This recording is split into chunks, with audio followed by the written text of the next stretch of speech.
ত্যাগ, তাকওয়া ও আল্লাহর প্রতি আনুগত্য রেখে আমাদেরকে ভাগ সঠিকভাবে দিতে হবে।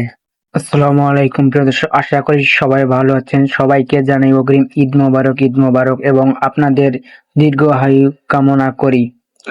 পবিত্র ঈদুল আজহা মুসলমানদের জন্য ত্যাগ, ভালোবাসা ও আল্লাহর সন্তুষ্টি অর্জনের এক মহামান্বিত দিন। এই ভিডিওতে গরু কুরবানির প্রস্তুতি, ইসলামিক দিক নির্দেশনা, গ্রামের পরিবেশ, পশুর যত্ন এবং কুরবানির বাস্তব কিছু মুহূর্ত তুলে ধরা হয়েছে। ততক্ষণ আপনারা আমার সঙ্গে থাকুন। আল্লাহর সন্তুষ্টির জন্য কুরবানি করার নিয়ত করতে হবে, লোক দেখানো বা অহংকার জন্য নয়। সঠিক পশু গরু কোরবানি করতে হবে এবং গরু, ছাগল, ভেড়া বা উট কোরবানি করা যায়। পশু সুস্থ ও ত্রুটিমুক্ত হতে হবে, কোনো অসুস্থ থাকা যাবে না। ঈদের নামাজের পর থেকে শুরু করে 12 জিলহজ সূর্যাস্ত পর্যন্ত কোরবানি করা যায়। পশুকে বাম পাশে কেবলামুখী করে শোয়ানো উত্তম। আমরা সবাই অনেকভাবে কোরবানি করি বা অনেকভাবে করতে জানি না। অবশ্যই দোয়া পড়ে জবাই শুরু করতে হবে। সে দোয়ার আগে পড়তে হবে বিসমিল্লাহি আল্লাহু আকবার। পশুকে কষ্ট না দিয়ে দ্রুত জবাই করতে হবে। ইসলামে পশুর প্রতি দয়া করার নির্দেশ দেওয়া আছে।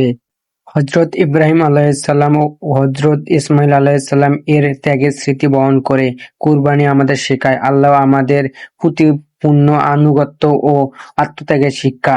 কুরবানি শুধু পশু জবাই নয়, বরং নিজের মনের অহংকার, লোভ ও খারাপ কাজকে ত্যাগ করার শিক্ষা দেয়। তাই বলি, আমরা সঠিকভাবে সঠিক তত্ত্ব ইসলামের বিধিবিধান মেনে আমরা কুরবানি আদায় করব এবং আল্লাহর সন্তুষ্টি লাভের জন্য আদায় করব। আমরা লোভ দেখানো কখনো কুরবানি দিব না। আমাদের গ্রামগঞ্জেতেও লোভ দেখানো কোরবানি দেওয়া হয়।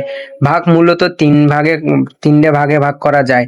সেটা হচ্ছে একটা নিজের জন্য, একটা আত্মীয় স্বজনের জন্য, একটা গ্রাম প্রতিবেশের জন্য, গরিব দুঃখীদের জন্য। আমরা সেটা না করে আমরা একাই সব ভাগ করে খাই। এটা কখনো, এই ভাগটা কখনো সঠিক হয় না। আমরা তাই বলি ভাই, সঠিকভাবে ভাগ দেই, সঠিক ইসলামের পথে চলি, ইসলামের অনুযায়ী আমরা ভাগ দিব। ইসলামের জন্য যদি আমরা আল্লাহর সন্তুষ্টি লাভের জন্য যে ভাগ না দিতে পারি, তাহলে আমাদের এই ভাগটা দিয়ে লাভ কি ভাই? তাই বলি, মুসলমান হয়ে মুসলমানের মর্যাদা রাখা শেখেন। তাই বলি, মুসলমানদের আমাদের এটাই বাস্তবতা যে আমরা সঠিকভাবে ভাগ দিতে জানি না। ভাগ দিতে খাই লোভ দেখানো ও মানুষকে দেখানো আমরা ভাগ দিয়ে থাকি। সঠিক অর্থ উপার্জন করে আমরা ভাগ দেই না। ধন্যবাদ।